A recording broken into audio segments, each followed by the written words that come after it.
Do you feel personally responsible for the your rhetoric, your heated rhetoric is responsible for this off-the-charts violent crime in the city of Chicago? So, No, you asked several questions. Oh, no, I have a follow-up. No, I only asked one question. okay. So, White reporter in the house. Man, that was an incredible clip there. Newsmax reporter, so proud to be part of this company. You can see a Newsmax reporter questioning Lori Lightfoot. She ain't used to that, is she? She melted down in that clip. She had herself an aneurysm. Lori Lightfoot, not used to being questioned, just like the communists don't like being questioned, don't like the freedom of the press, don't like anyone questioning her power. She is the worst mayor in America, bar none. Even Bill de Blasio is not as bad. She has destroyed Chicago, a city that I like a lot and love. My family would often vacation there. Not anymore. We are never going back to Chicago. Lori Lightfoot has destroyed that city and deserves all of our shame. She got it in that clip. Thank you, Newsmax. Proud to be part of that company again for wrecking Lori Lightfoot properly there directly to her face. More of this. Mayor Lightfoot, what I can you think... introduce yourself, sir? Yes. I don't think I'm familiar with you. William Kelly, I'm with Newsmax. What I think everybody knows, but you didn't mention, I don't think any of your speakers here today mentioned it, is the reason why the hotels are empty, the reason why the storefronts are closed, is because of fear of violent crime. No, there was, well, sir, if I may ask my question, it's a simple question. I will respond. There's a woman, a pregnant woman was shot at a hotel across the street from here last week at 4 in the afternoon. You know, of course, we have this horrific Juneteenth, 50-some shootings. A young Hispanic couple pulled from their car and shot execution style. This video has gone viral. I don't think we've had any arrests in this case yet. A tourist came to Chicago and was stabbed in the back and murdered on Juneteenth here in the city of Chicago. Our police chief referred to the location of the stabbing as a homeless camp. Last time, I was born and raised in Chicago. I always considered it to be the financial district of Chicago, not a homeless camp. Do you have a question, sir? Yeah, so my question is, do you feel personally responsible for the your rhetoric, your heated rhetoric is responsible for this off-the-charts violent crime in the city of Chicago? So, No, you asked several questions. Oh, no, I have a follow-up. No, I only asked one question. okay. So, White reporter in the house. so you know what? That's not appropriate, sir. If you look around you, sir, you're surrounded Okay. by white reporters. So I really ask you Okay. to Do you hold feel on, sir. responsible?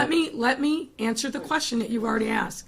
So I don't know where you're from. I know what magazine you're from, and I know what your conservative viewpoints are. But on almost every question that you ask, you had the facts wrong. So here's what I will say in answer to about the 15 questions that you just asked. No one thinks that a single act of violence is ever acceptable, least of all me. The hotels are where they are here in Chicago, as they are across the country because of economic shutdown related to COVID-19. So that the premise of your very first question is fundamentally flawed and wrong. And you can have your opinion on it, but I got the facts. And what we're here to celebrate is the reopening of our city, the great enthusiasm that our residents and our tourists have. If you look at the actual facts, sir, what you're going to find is that on our weekends, when people are engaging in leisure travel, our hotels are seeing unprecedented levels of occupancy, in some instances higher than pre-pandemic. I think that speaks to the nature of our city and the value that people place in being here in the city. Another data point that maybe you're not aware of, but I will share with you. Over the course of this pandemic, we've had 32 plus relocations of corporate businesses to the city of Chicago, businesses that could have relocated anywhere but chose Chicago. Why? Because we have a great economy, we have a diversity of our economy, we have a great workforce, and they're happy to be here because of the values that they find in the city of Chicago. So the premise of your question, which is it's chaos everywhere, and the fact of the matter is, sir, which you also didn't point out, but I will, so we get this straight, is that we're actually seeing a decline in homicides and shootings. Yes, sir.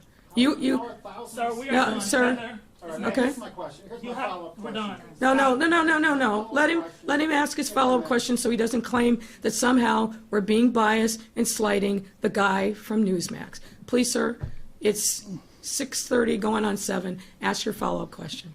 Well, my follow-up question is simply this. Many residents in Chicago feel that you've lost control of the city. Now it appears as though you've lost control of the Chicago City Council. Do you owe an apology to the victims of violent crime, the thousands of unsolved shootings and murders and stabbings and random stabbings in the downtown and the south side and the north side and the west side? Do you owe these people any apology? So once again, sir, I ask you to get your facts right. Crime is not out of control in our city. In fact, crime is on the decline. All of our major indices showed a decline in crime, and our homicides and our shootings year over year are down. That's a fact, sir. And you, sir, I was polite and allowed you to spew your rhetoric, which is offensive to me and others, but I'm trying to be polite and professional and answer your question.